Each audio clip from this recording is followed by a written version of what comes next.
Hello everyone, I'm Adel Al-Mahroui reporting to you from Rafah, the Egyptian border city between Egypt and Gaza. Behind me is the Rafah crossing that has come to the world's attention as most of the aid that goes into Gaza flows from Egypt into the Rafah crossing. To get an understanding about where I am, behind me is the Egyptian gate of the Rafah crossing.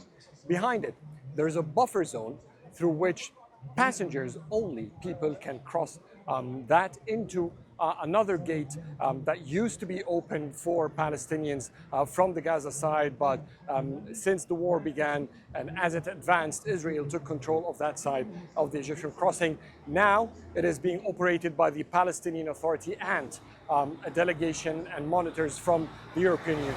You see behind me trucks coming from the gate next to Rafah Passage, that black gate right behind me. This leads to a 4 kilometers long road to the Kerem Shalom crossing. The Kerem Shalom crossing is the only place where goods can enter Gaza from Egypt.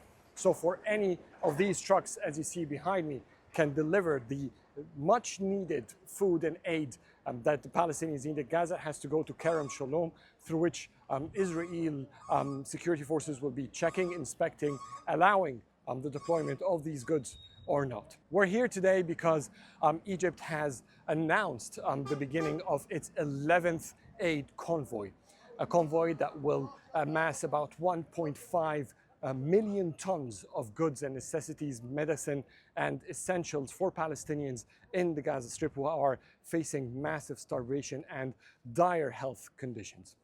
Egyptian President Abdel Fattah el-Sisi on Tuesday said that there are about 5,000 trucks like these loaded with goods standing by, waiting for their turn to enter Gaza, and the flow of which is mainly controlled by the Israeli side. Egypt says it is willing to push all of them at once if the logistics allows it, and there has been a dire need in Palestine and a plea by the Egyptian president to the international community to go and help in opening this blockade over the Palestinian Strip, where children are starving to death and health conditions are extreme. Medicine is rare, hospitals have power from time to time, and more than 2 million people are suffering. The Egyptian Red Crescent is the main organization responsible to coordinate all the aid that comes from the world into Gaza. It manages the work between international organizations, Egyptian philanthropists, and NGOs to help support Gaza.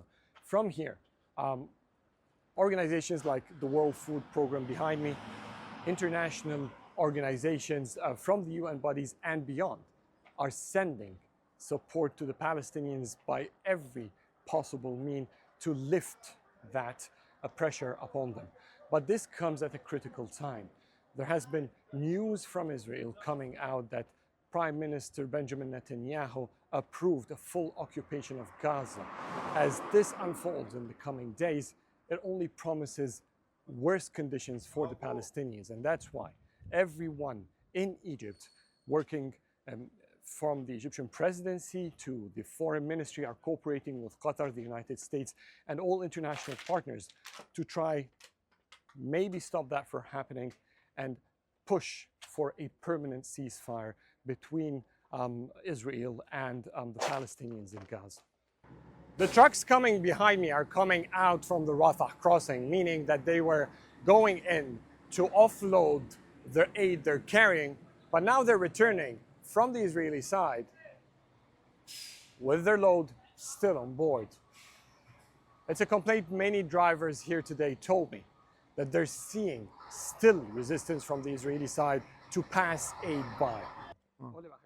طول الليل والله نتفتش ونروح ونيجي ومفيش حاجه، يعني طول الليل سهرانين السواقين دي كلها. ما هي احنا بنروح ونرجع، هو ولا فيش خالص تحتيجه. دي تاني مره نروح ونرجع والله. يعني الاوضاع مش مستقره جوه، بندخل زي ما انت شايف حضرتك العربيات جاهزه على الدخول اهيت، وبندخل جوه الجانب الاسرائيلي تلكيك بقى، تفتيش صعب والدنيا صعبه، وقبل ما العربيات تدخل يقول لك ارجع تاني. فمش عارفين الاوضاع فيها ايه. احنا علينا من غير اسباب، احنا جاهزين اهو. Accusations that Egypt is not helping out the Palestinians has clearly frustrated the Egyptian president during a press conference he held on Tuesday. through which he described the ongoing war in Gaza as a war that is unjustified. According to the Egyptian president, these military activities have surpassed any tactical target or even the purpose to only release the hostages, and has become unexplained only, according to the Egyptian president, justifying genocide and permanently terminating the Palestinian crisis. Egypt wants a permanent end to that crisis as it shares border with Gaza, and instability there pours over Egypt's stability and peace. This is Adel Mahroui from the Egyptian border city, Rafah.